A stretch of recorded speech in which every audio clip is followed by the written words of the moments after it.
Hi guys, आज हम बात करेंगे एमएससी फर्स्ट सेम इलेक्ट्रॉनिक्स का टॉपिक जो है क्लिस्ट्रॉन एम्पलीफायर का टाइप है टू कैविटी क्लिस्ट्रॉन एम्पलीफायर करके। तो वो क्या होता है, ठीक है। सबसे पहले अगर आपने पिछली वीडियो देखी होगी ये वाली,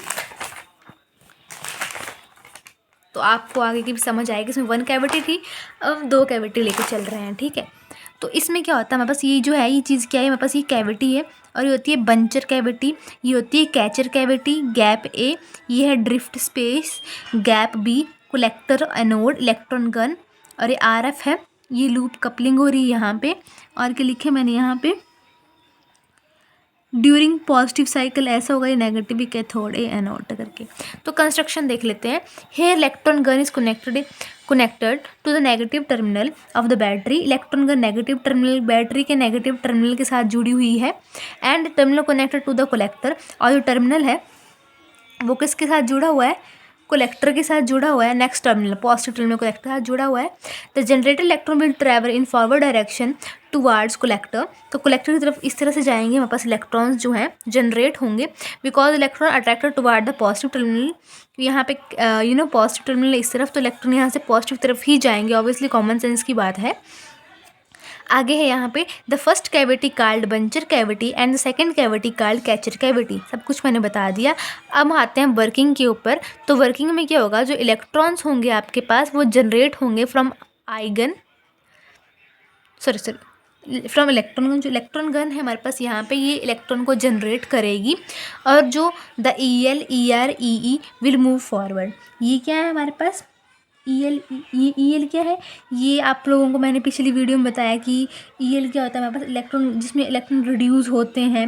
ER क्या होता है, जब वोल्टेज तुम्हारी ज़ीरो होती है, इलेक्ट्रॉन पास होते हैं किसी गैप में से, जब वोल्टेज तुम्हारे पास ज़ीरो होती है तो वो मूव टुवार्ड्स, मतलब वो आगे, मतलब रेपेलर जो होता है उसके पास जाते हैं और रिफ्लेक्ट हो जाते हैं नेगेटिव वोल्टेज के कारण।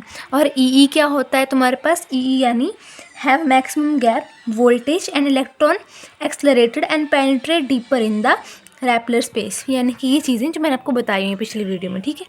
तो ये चीज़ें जो होंगी आपके पास, ये भी आगे को जाएंगी। जो अर्ली इलेक्ट्रॉन होगा फील, और लिखा है face is resistive force because of RF signal. जो RF इसकी वजह से रेजिस्टिव फोर्स को फील करेगा। नेक्स्ट है because of resistive force the early electron have less velocity. Resistive force यानी कि रोकना किस चीज़ को, तो उसकी वजह से हमारे पास वेलोसिटी भी कम होगी इलेक्ट्रॉन की। और जो लेट इलेक्ट्रॉन होगा आपके पास उसकी ज़्यादा वेलोसिटी होगी। तो जो इलेक्ट्रॉन्स हैं विच मूविंग फॉरवर्ड फ्रॉम गैप ए, जो गैप ए से होके जा रहे हैं वो फेस करेंगे, क्या फेस करेंगे, एक्सलरेशन और रेजिस्टिव फोर्सेस को फेस करेंगे। और जो इलेक्ट्रॉन जो है who reach at gap B, जो गैप ए से गैप बी तक पहुंच गए उनको कैच कर लिया जाएगा बाय कैचर कैविटी, ठीक है। The bunching and catching will happen at the same time, उसी क्षण उसी टाइम सब कुछ होगा, ठीक है, immediately. At the end the RF output that will be amplified, जो RF आउटपुट होगी वो यहाँ पे एम्पलीफाई करके मेरे को यहाँ पे RF आउटपुट मेरे को यहाँ पे मिल जाएगी, ठीक है, amplified. The reason is those electron which are moving in forward direction, they will be in bunch and bunch will receive over output and face higher amount of power। तो वो bunch पे पहुंच जाएंगे इलेक्ट्रॉन, बंच पे क्या होगा, ज़्यादा output आ जाएगी जिसकी वजह से हायर अमाउंट ऑफ पावर हमको मिल जाएगी। यानी कि यही है कि इलेक्ट्रॉन तुम्हारे यहाँ से यहाँ तक जा रहे हैं। गैप ए में बता रहे हैं कि गैप ए में क्या हो रहा है, इलेक्ट्रॉन किस तरह के, अर्ली, लेट और ER करके हैं, ठीक है। और ये चीज़ यहाँ पे पहुँचती है बंचर कैविटी में, क्या होता है उसके बाद ये ड्रिफ्ट यानी कि आगे को बढ़ने लग पड़ते हैं, गैप बी में पहुँचते हैं, कैच हो जाते हैं। फिर बताया कि अर्ली इलेक्ट्रॉन किस तरह से जाता है, लेट किस तरह से जाता है, ये सब चीज़ें बताई हुई हैं। नेक्स्ट लिखे है now how resistive and accelerative force acted on this. तो क्वेश्चन अराइज होता है कैसे लग रही हैं वो फोर्सेस। तो यहाँ पे सिर्फ एग्जांपल दिया है किसी कैपेसिटेंस का करके। तो मे बी यहाँ पे जो पॉजिटिव और नेगेटिव है ना साइन, ये कैपेसिटर है, ये जो है ये कैपेसिटर है, ठीक है। सो लिखेंगे let's consider positive cycle in RF input and during positive cycle there is capacitance and In that case, early electron face resistive force. The reason is early electron there will be positive cycle, and because of the positive capacitance having electric field which is happening in forward direction and giving a resistive force, and in that case force acting on the electron will be opposite direction. Normal सी बात करिए यहाँ पे, ठीक है। तो main line यही थी कि जो वो इलेक्ट्रॉन जो होगा अर्ली इलेक्ट्रॉन की बात कर रहे हैं तो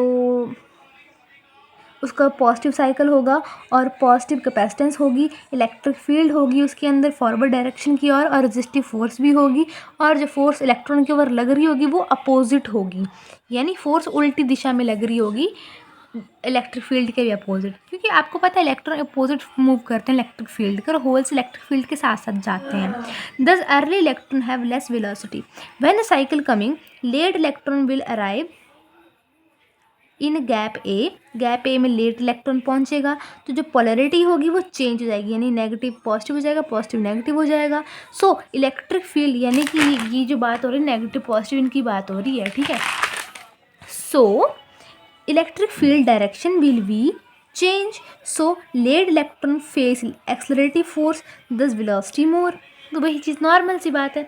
आगे जो बीच की लाइन थी ना ड्रिफ्ट स्पेस, तो ड्रिफ्ट स्पेस में क्या होता है वो बता रहे हैं। ड्रिफ्ट स्पेस क्या होता है आपके पास, ये जो बीच का एरिया ये ड्रिफ्ट स्पेस है, ठीक है।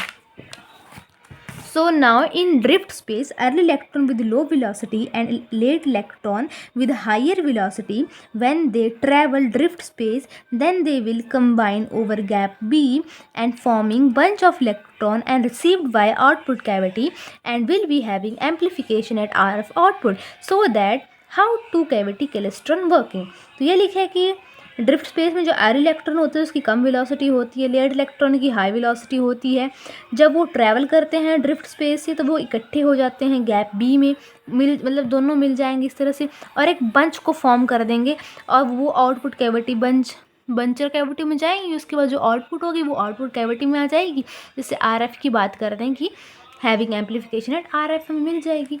तो जो एप्पल गेट डायग्राम होती है वो देखिए कि जो अर्ली इलेक्ट्रॉन होता है वो इस तरह जाता है, RER करके जो है वो इस तरह से है। लेट इलेक्ट्रॉन ER जो इस तरह से, EE इस तरह से, लेट इधर जाएगा, मतलब जार डिस्टेंस जो वो अर्ली इलेक्ट्रॉन का है।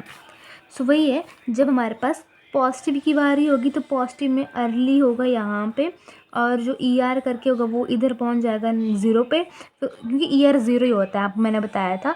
और ये क्या होता है, early electron again positive pay बढ़ता हुआ, तो लेट ER अर्ली, ठीक है। ये बंचिंग की लिमिट और ये टाइम है विद रिस्पेक्ट टू, समझ के होंगे आप लोग। यहाँ पे लिखा है मैंने, early electron have resistive force and velocity VE which is less than VR and VL। जिस, ठीक है, अर्ली इलेक्ट्रॉन की मतलब कि वेलोसिटी ज़्यादा है, सॉरी यहाँ पे है EE है ना, हाँ EE की बात करी कि रेजिस्टिव फोर्स है, velocity which is less than VR, इसकी वेलोसिटी जो है वो कम है। EL की जो है हाई वेलोसिटी है, जो ज़्यादा पास उसकी हाई होगी, जो ज़्यादा दूर है उसकी कम होगी, ठीक है। तो इस तरह से वेलोसिटी बताई हुई कैसे कैसे होगी। तो all EE EL ER will travel by different time intervals and get bunch because early electron require more time, इसको ज़्यादा टाइम चाहिए वहाँ तक पहुँचने के लिए, और लेट इलेक्ट्रॉन को कम चाहिए time. Thus they bunch in a particular position, इकट्ठे हो जाते हैं एक पोजीशन पे, तो bunching will receive output cavity and resulting into amplification. अगर बंचिंग होगी इलेक्ट्रॉन की तभी तुम्हारे पास एम्पलीफिकेशन होगी। So that's it about it. अगर आप लोगों को नोट्स चाहिए होंगे please drop a comment. Thank you.